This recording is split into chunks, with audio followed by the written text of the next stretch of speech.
monde que les Blancs vont expérimenter comme une démocratie, les Noirs vont l'expérimenter comme une dictature fasciste.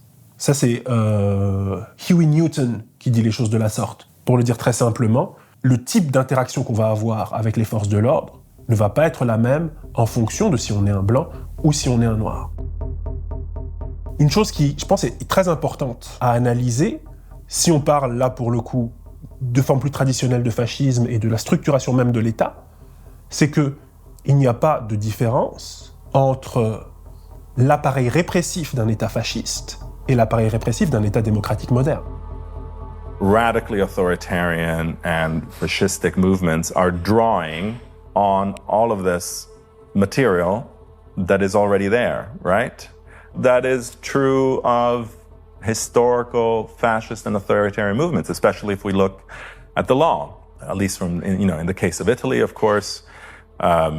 Fascism drew a lot on a whole legal or juridical apparatus, which of course was, hardly defending freedoms, and then fascist laws and some fascist laws continued to be used. Le type de police, le type de force de l'ordre qui existe aux États-Unis ou en France aujourd'hui, lourdement armés avec différents petits bataillons, des groupes d'intervention, des armes de guerre, des véhicules blindés, des stratégies de type quasi-militaire qui ont été élaborées maintenant, intégrées depuis longtemps. Vous trouverez la même chose dans un État fasciste. Si demain la France devient un État fasciste, il n'y aura pas besoin de réforme de fond en comble de la police, on pourra utiliser exactement la même. Et donc, lorsqu'on est dans cette situation-là, c'est normal que les Noirs ou les minorités visibles, les personnes, les populations racialisées, expérimentent leur contact avec ces forces répressives comme fascistes parce que, précisément, elles sont fascistes en puissance. Elles ont tous les éléments, toutes les cartes en main